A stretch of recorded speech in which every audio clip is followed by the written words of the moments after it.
Classifications हैं based on nature, period, coverage and database.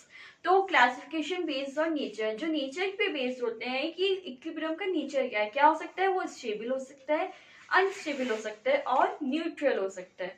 तो जो स्टेबल इक्विलिब्रियम है वो हमको कब देखने को मिलेगा, इसके लिए मैं आपको एक ग्राफ से अच्छी तरह एक्सप्लेन कर देती हूँ।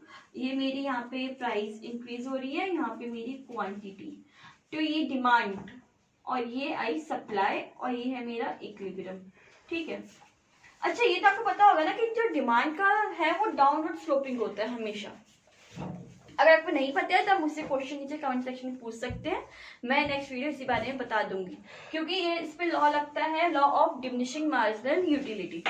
तो हाँ, स्टेबल इक्विलिब्रियम कब होगा, जब डिमांड सप्लाई इक्वल होंगे और इक्विलिब्रियम पोजीशन पे होगा। अगर बाई चांस ऐसा होता है कि हमारी डिमांड इंक्रीज हो जाती है, ठीक है, तब क्या होगा, सप्लाई ऑब्वियस सी बात है कम हो जाएगी। जब सप्लाई कम, जब हमारी डिमांड बाई चांस हमारी जो डिमांड है वो बढ़ गई, ठीक है, तो ऑब्वियस सी बात है जो सप्लाई है वो मार्केट में वो कम हो जाएगी। जब डिमांड हमारी बढ़ गई तो सप्लाई कम हो गई, तो क्या होगा, इकोनॉमिक्स एक रियल सब्जेक्ट है। सोचो अगर बाई चांस किसी चीज की डिमांड बढ़ती है, सप्लाई ऑब्वियस सी बात है उसकी सप्लाई कम हो जाएगी, तब क्या होगा, यस, तब उसका जो प्राइस है वो भी साथ में बढ़ जाएगा। जब अगर प्राइस बढ़ेगा, प्राइस की जगह बढ़ता है, तब क्या होता है, जो उसकी डिमांड कंजम्पशन है वो धीरे धीरे कम होने लगता है। तो अगर प्राइस बढ़ गया तो उसकी जो फिर डिमांड है वो क्या हो जाएगी, कम हो जाएगी, ठीक है। अगर डिमांड कम हो गई तो ऑब्वियस सी बात है फिर से सप्लाई बढ़ जाएगी, तो क्या होगा, इसमें स्टेबिलिटी मेंटेन रहेगी, क्योंकि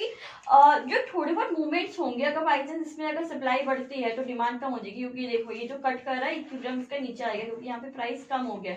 तो अगर ऐसा सिचुएशन हम देखने को मिलती है तो ऑब्वियस सी बात जो क्वांटिटी है वो ज्यादा है और यहाँ पे क्वांटिटी कम थी, क्योंकि क्वांटिटी मार्केट में ज्यादा आ जाएगी। तो जो साइकिल है ये सब चलते रहेगा और जो मार्केट के अंदर स्टेबिलिटी है वो मेंटेन रहेगी। और एक दूसरा होता है नेचर के अंदर स्टेबल और दूसरा आएगा अनस्टेबल। अनस्टेबल इक्विलिब्रियम तब होगा जब मार्केट के अंदर इक्विलिब्रियम अगर एक पोजीशन से दूसरी पोजीशन पे आता है तो उसके अंदर वो नया इक्विलिब्रियम अटेन कर लेगा और वापस जाने की कोई भी टेंडेंसी नहीं दिखाएगा। इसका मतलब ये हुआ, अगर किसी चीज में डिमांड कम हो गई तो वो डिमांड बढ़ने की टेंडेंसी नहीं होगी और उसका नया इक्विलिब्रियम वहीं पे बन जाएगा।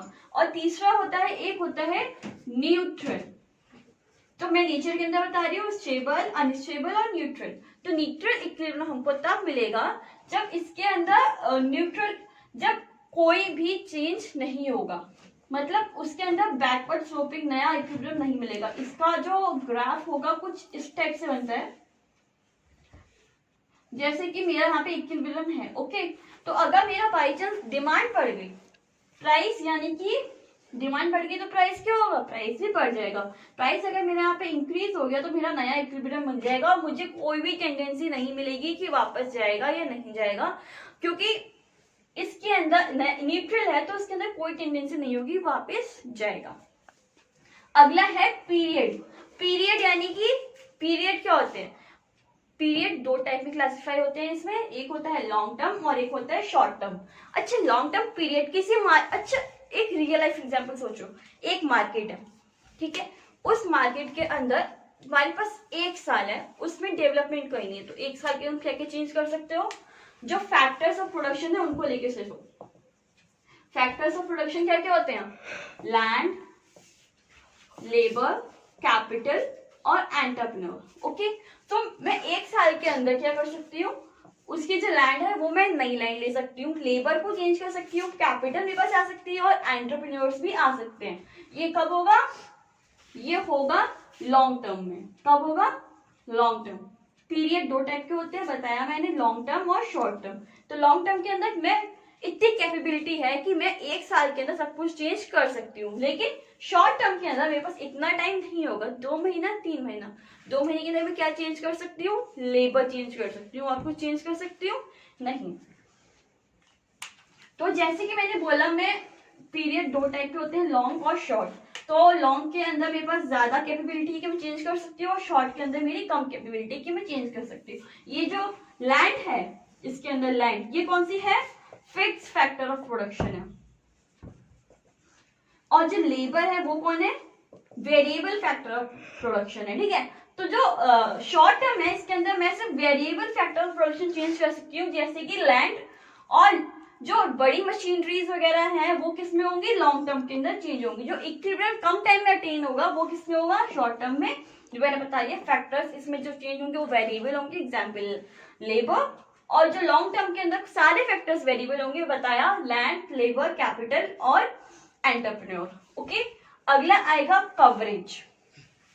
तो अब हम बात करते हैं कि क्लासिफिकेशन अंडर कवरेज कैसे होती है। इसमें दो टाइप की होती है, एक होती है पार्शियल और एक होती है जनरल। ओके, तो मैं आपको ये ऐसा एक्सप्लेन कर देती हूँ, partial and general. Partial equilibrium में क्या होगा, पार्शियल इक्विलिब्रियम में एक किसी पोजीशन या कोई पार्ट के बारे में पढ़ेंगे, ठीक है। जैसे कि मैं एक मार्केट में हूँ और मैं बात करना चाह रही हूँ कि जो मेरी कॉटन इंडस्ट्री है उसकी जो मेरे खादी बन रहा है उस खादी की सप्लाई कम क्यों हो रही है, तो मैं सिर्फ उसी के बारे में पढ़ूंगी, किसी एक चीज के बारे में पर्टिकुलर। जनरल के like economy as a whole पढ़ते हैं, इसमें हम पूरी इकोनॉमी के बारे में डिटेल्स में डिस्कस करते हैं। तो मैं आपको इसके बारे में डिटेल्स में अगली वीडियो में बताऊंगी। तो हमारा जो अगला होता है वो किस पे बेस्ड है, डेटर्मिनेंट्स पे। डेटर्मिनेंट्स क्या होते हैं, सिंगल और मल्टीपल। सिंगल यानी कि बहुत कम, कोई छोटा, किसी फैमिली के बारे में, किसी एक छोटी सी चीज के बारे में। और मल्टीपल यानी कि जिसमें बहुत सारी चीजों को लेकर डिस्कशन हो, जैसे किसी बहुत बड़ी फर्म हो गई, कोई मार्केट स्ट्रक्चर हो गया। तो अगर इसमें हमें इक्विलिब्रियम मिले, कोई सिंगल के बारे में मिले, तो किसी घर का इक्विलिब्रियम हो गया। मल्टीपल यानी कि किसी फर्म या किसी मार्केट स्ट्रक्चर के बारे में हो। तो ये थे हमारे इक्विलिब्रियम के क्लासिफिकेशन। बाकी इसकी डिटेल्स अगर आपको चाहिए तो मुझे नीचे कमेंट सेक्शन में बता दीजिए और मैं नेक्स्ट वीडियो उसी बारे में बता दूंगी। So like, subscribe my channel और देखते रहिए, खुश रहिए। Thank you.